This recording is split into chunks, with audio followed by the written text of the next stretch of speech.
Good day, my name is Nidina Ben and you're watching Cape International Ministries on this Saturday that we've been given by the grace of the Lord. Today I'm interviewing a special young lady that has attended the service for the first time, and she'll be sharing her testimony and her experience here at Cape International Ministries with regards to the word that was given to her through prophecy by the man of God, Prophet Trinity Holy. Hi ma'am, how are you? I'm fine, thank you. Fine, thank you very much. May you please give us your name and your testimony?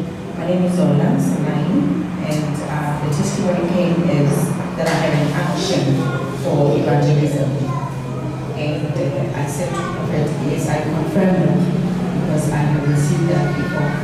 Yes, so it wasn't the first time that you've been told that you have a grace for evangelism, but the man of God located you by prophecy and gave you the very same prophecy that you received elsewhere previously, and confirmed that yes, indeed, you do have a grace for evangelism. Tell us, it's your first time here today, so obviously the man of God knows nothing about you, but he was able to see this and tell you about this. The other graces that I heard mentioned during the prophecy was the grace for marriage, etc., and business. Tell us more about that. Like, can you confirm that for us further? Yes, it was a confirmation because recently I was told that I have a calling in evangelism. And as I do that, God will show himself as I continue with my calling.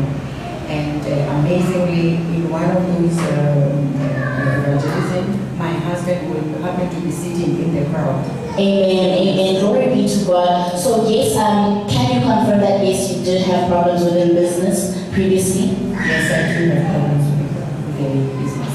And now you know that as soon as you basically answer the call of the Lord, things will begin to manifest in your life and doors will begin to open. Exactly, that's what I was told, that as soon as I take a step, everything, the door will be opened. Amen, and glory be to God. Everything that the man of God prophesies does come to pass, and we'll witness to that. Thank you so much, man, for sharing your testimony with us today. And that was one of the testimonies for today on this very blessed Saturday. We thank you for tuning in to Cape International.